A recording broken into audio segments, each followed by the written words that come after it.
What is going on, Headliner Nation? Hopefully everyone is doing well out there today. Welcome to the Week 7 Waiver Wire show where everyone in the NFL is hurt, or if they're not hurt, they absolutely suck right now. The waiver wire has fewer options than Kyle's Farmers Only account, so you know what?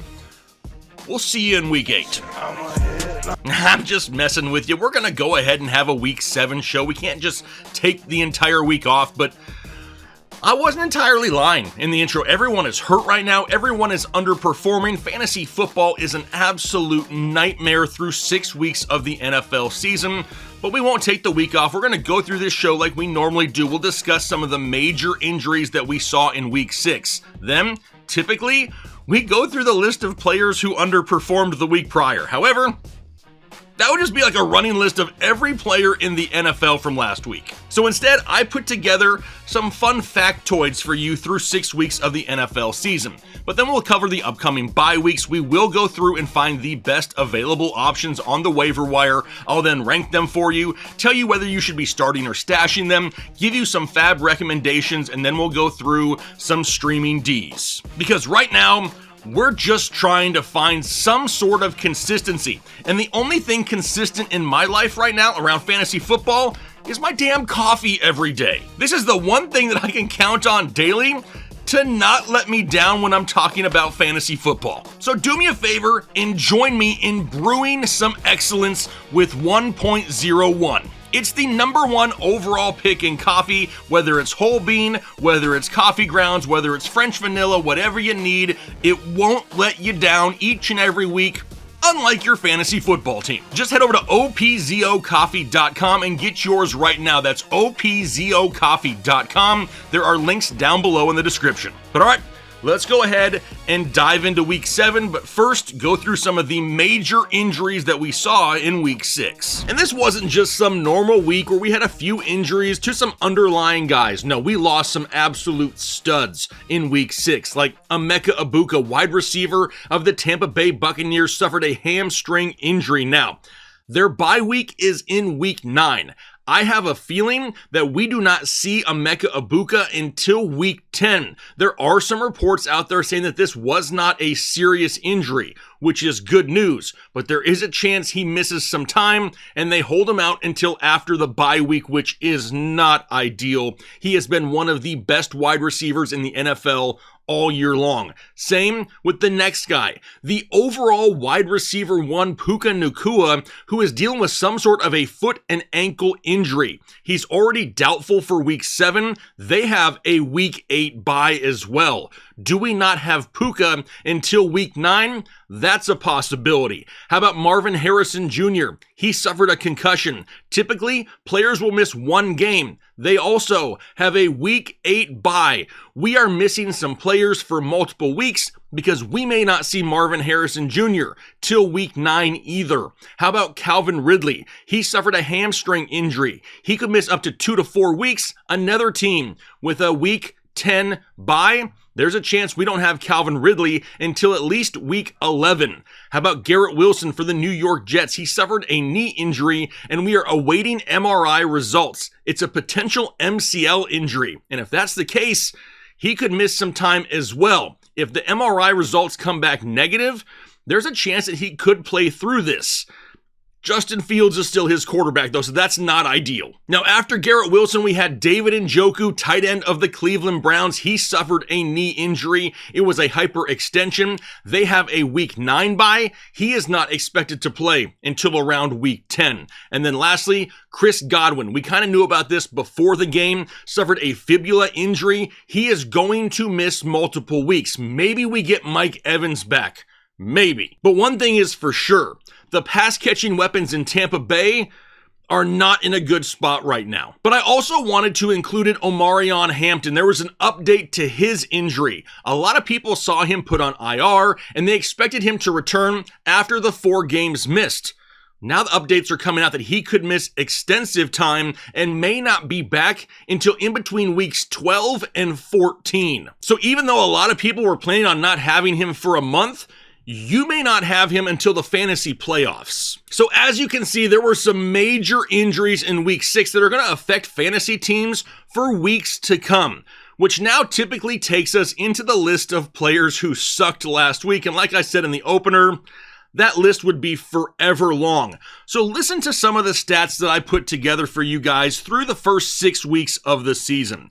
When you look at the top 15 running backs that were drafted in fantasy football based off of ADP, 2 of them have already missed time due to injury. 3 of them have lost their starting quarterback, and that matters because now opposing defenses can stack the box against the run, and 2 of them have already had their bye this year through week 6. I hate the week 5 buys. They absolutely kill you if you have a slower starting stud. But how about this? Rico Dowdle has only started 2 games this entire season. He is currently the RB11 overall. Crazy. But now, what about wide receivers? When we look at the first 15 wide receivers that were drafted in 2025, 4 of them have missed time due to injury. 3 of them have lost their starting quarterback, and we know that matters to pass catchers. 2 of them have already had their bye week. And then we have a guy like Trey Tucker, who has had 1 good game really all year long, 1 big game. He's the current wide receiver 8 overall on the season. How about this? Only 14 of the 32 backfields in the NFL currently have what you could consider a bell cow role for their running back. How about 7 week 1 quarterbacks have missed time through the first 6 weeks of the season? Then we have the fact that only 3 running backs in the entire NFL have had at least 10 fantasy points in all 6 of their games this season. Now, Bijan Robinson plays in his 5th game tonight. He has a chance to be the 4th running back. How about wide receivers? There's only 1 wide receiver in the entire NFL, in fantasy football as a whole, that has had 10 plus fantasy points in all 6 games this year. We are seeing weekly major upsets, bottom level teams beating top tier teams. It is happening more frequently than we have seen in the past. And then what I really think plays a huge part in fantasy football, there have been 13 games decided by at a minimum of 20 points. Between the injuries and the upsets and teams being blown out frequently, it is wreaking havoc in fantasy football. Now, I see a lot of people out there saying, I can't handle this player anymore. I got to get him off my team. I got to trade him. For what? Are you just going to trade one problem for another problem? Because if a team in your league has maybe one of the top 20 players who consistently produces, why are they going to trade it away? They probably don't have anyone else consistent on their roster. Why are they going to trade away the one consistent piece they have? We really need to look at this as a whole, right? Everybody on earth right now is struggling in fantasy football due to injuries and underperforming players. It has nothing to do with drafting wrong or picking the wrong guys off the waiver wire. It's just one of those years. Now, I have played this game for 25 years, and I have seen a few seasons like this. This one, getting close to the top of the list as the weirdest season ever in fantasy football, but it's happened in the past. Really, the only thing you can do at this point is continue doing what you have been doing. You're trying to start the best players in the best matchups each week. Sometimes it's going to work out and sometimes it's not. Because the last thing you want to do is sell a player for pennies on the dollar. We have seen too many times in the NFL, players go out there and really up their game when they're fighting for playoff spots. When those teams are fighting for playoff spots, we're in the fantasy playoffs. Remember, it's not what your record is when you make it to the fantasy playoffs, it's what you do at that point. So don't decimate your team through 6 weeks. Let's give it a little bit more time, try to make the best decisions that we possibly can, and let's just see how it plays out. So now as we transition into week 7, let's talk about the teams who are going to be on bye, and we only have 2 teams this week. It's going to be the Bills and the Ravens. So for the Bills, you're not going to have Josh Allen, you're not going to have James Cook, Dalton Kincaid, or Khalil Shakir. Now for the Ravens, you're not going to have Lamar Jackson. Hopefully he comes back after this bye week, Derrick Henry, or Zay Flowers. But the bye week couldn't have come at a better time for the Ravens. Hopefully they can get healthy, start to make a run the second half of the season, and that could really boost up our fantasy teams. All right, now let's go to the top players on the waiver wire for week 7. And like I mentioned earlier, there's not a ton of great options. There are no options out there that you really want to go out there and just blow your wad on. There's a couple, but they're kind of highly owned, so they may not even be available in your league. But we'll start at the quarterback position where we got Sam Darnold first. He's 35% owned going up against Houston. He's the quarterback 11 on the year. He hasn't scored less than 16 fantasy points in a game since week 1.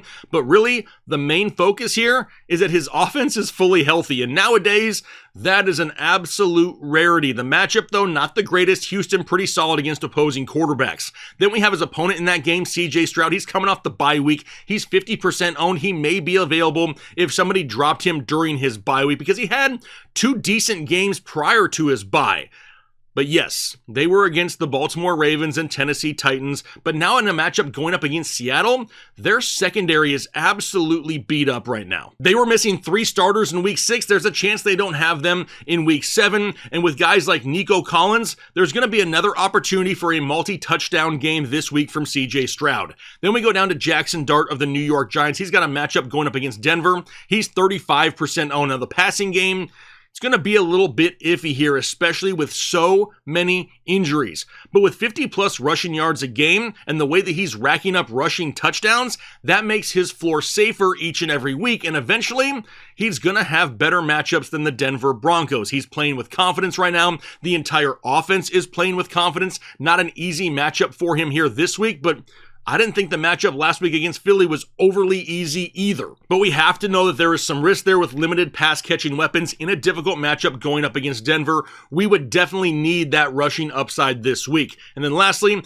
Joe Flacco. He's going up against Pittsburgh. He's only 15% owned, and he may not be the sexiest option out there on your waiver wire. But if you're desperate, the Steelers are allowing the 6th most fantasy points per game to opposing quarterbacks. And we already know that the Cincinnati run game is basically non-existent, so they're going to have to throw the football once again. Now, Flacco didn't look great in week 6, but considering he'd only been in town for like a week, you have to think that he takes maybe the slightest step forward in week 7. But now we move on to running back, and there ain't gonna be nothing out there for hardly anyone. We've mentioned Rico Dowdle for multiple weeks now. He's all the way up to 80% owned. However, just go out there, and I know I'm gonna get comments, why would you even include him? He's not in any leagues. If he's available in that league, I want to be in. Stop. If he's out there, just go check. You never know what could be on the waiver wire. He's got a matchup going up against the Jets. Like I mentioned earlier, the dude has only started 2 games the entire year, and he's like, what, the RB11 on the season? Just go out there and check, because even after Chuba returns, with the way that Rico Dowdle has played, he has earned a role in this offense rest of season. Now, if he starts this week again and we don't have Chuba, the Jets allow over 19 fantasy points per game to the running back position. How about Kamani Vidal? We talked about him last week as well. There were so many smoke and mirrors about who it was going to be. Hassan Haskins, Kamani Vidal. No one really knew. Well, Vidal took advantage of the opportunity and ran with it, both figuratively and literally. Now, he out-touched Hassan Haskins, and that's probably going to stay the same each and every week until we get Omarion Hampton back. But since news came out that Hampton's going to miss extended time, Kamani Vidal may have more value than a lot of people had once expected. Now, don't think that Hassan Haskins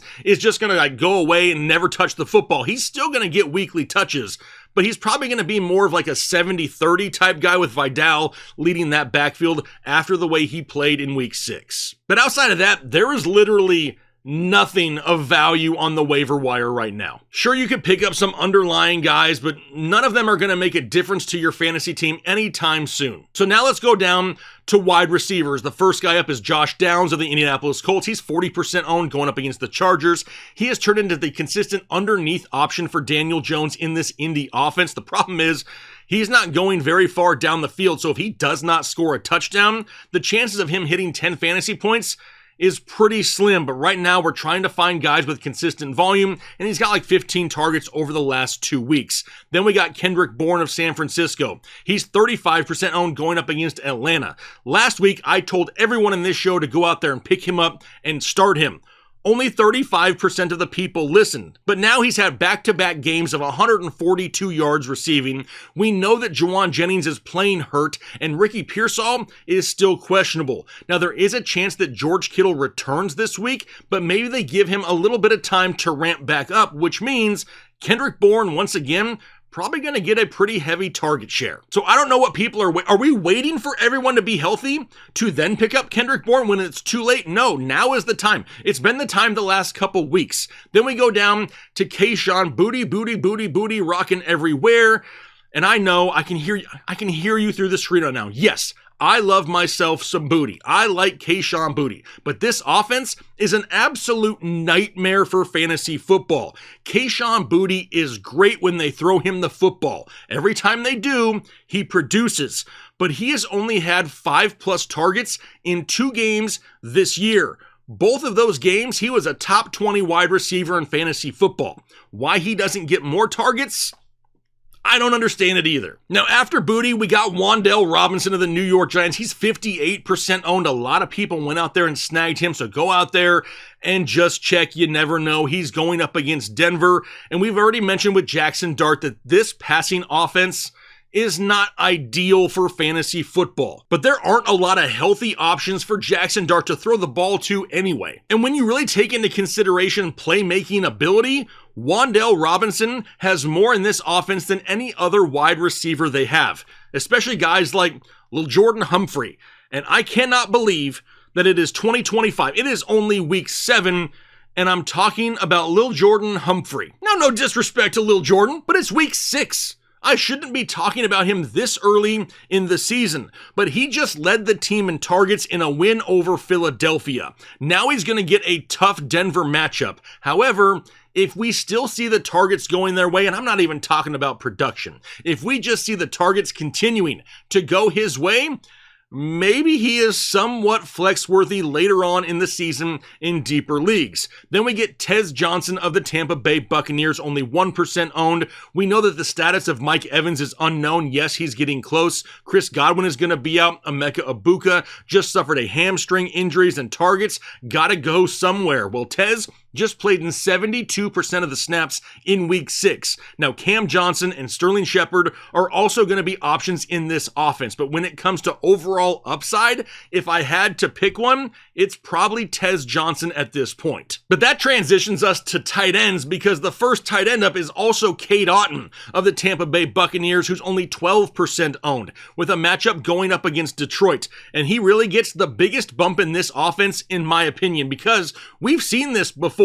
Evans and Godwin go out in 2024, and Cade Otton turned into Gronk light. He had his 2 best games of the year, the last 2 weeks of the season, and now gets a matchup against Detroit, who allows over 10 fantasy points per game to opposing tight ends, and this could have to turn into an offensive shootout. Then we go down to Harold Fannin Jr. of the Browns, 30% owned, going up against Miami. And with the injury to David Njoku and how Dylan Gabriel just locks onto his tight ends, we are about to see so much volume going the way of Harold Fannin Jr. Now he gets a matchup going up against Miami, who allows the 6th most fantasy points per game to the tight end position. Then we get Michael Mayer of the Las Vegas Raiders. He's only 3% owned with a matchup going up against Kansas City. But you really have to look at this one as a 1-week rental, because they have their bye next week, and then Brock Bowers is expected back the week after that.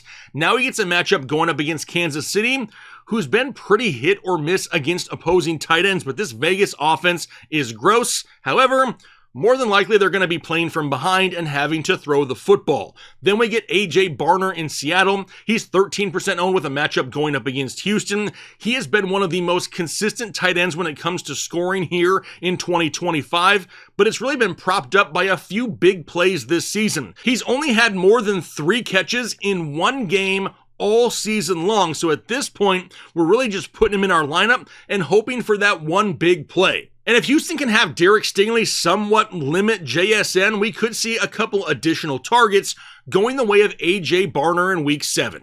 But now I'll go ahead and rank these guys for you. Now, like I typically do, quarterbacks and tight ends are going to be at the bottom of this list. That does not mean they have the least amount of value. I just know that the running back and wide receiver position is where most teams are looking on the waiver wire. However, if you need a quarterback, if you need a tight end, this is the ranking in which I would put them in at the bottom of the list. Now, first up has got to be Rico Dowdle. I know he won't be out there for a lot of you, but if he is, definitely snatching him up first. Then Kamani Vidal, followed by Kendrick Bourne, Wan'Dale Robinson, then Josh Downs, Tez Johnson, Kayshon Boutte, Lil Jordan Humphrey, and then when we get down to the tight end position, I got Cade Otton, Harold Fannin, AJ Barner, and then Michael Mayer. He's last. Why? Yes, because he's a 1-week rental. And then if you need a quarterback, we're going with the consistency of Sam Darnold, CJ Stroud, Jackson Dart, and then Joe Flacco. Now, given the fact that there are so many injuries, a lot of the guys we're even talking about today are probably going to be spot starts if you need them.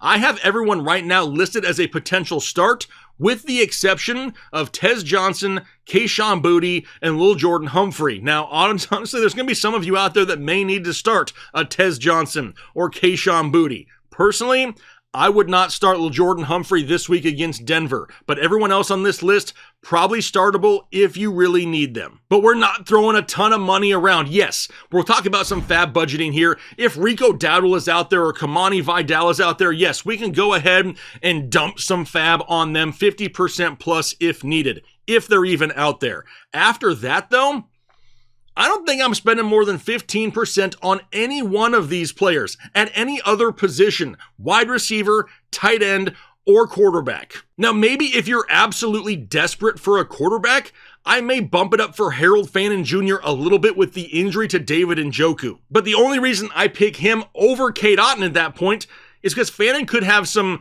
longer value than Otton. Once Mike Evans does come back, we probably won't see Cade Otton as much. But no, I'm not just dumping a bunch of FAAB budget on the majority of these guys. I hate to say it, it's just one of those weeks on the waiver wire where not a lot of options out there that are really going to change the face of your team. So now, let's talk about some Streamin Ds next, where we got the Giants, the Patriots, and the Panthers. The Giants have a matchup going up against Denver. Not ideal, but this club is playing with so much confidence, and that Giants front is causing all kinds of havoc for opposing quarterbacks. I'm hoping for a couple sacks, maybe even a couple turnovers. A strip sack from Brian Burns would be amazing. How about the Patriots going up against Tennessee?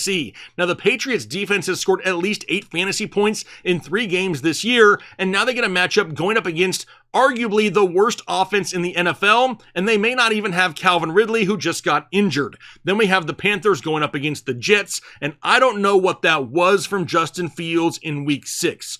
45 yards passing is absolutely laughable nowadays. Now he gets a matchup going up against the Panthers, and he may not even have Garrett Wilson. So if you're looking for a Streamin D, these ones should be available in your league. Now, typically, this is the part of the show where I go and tell you what players are you safe to drop.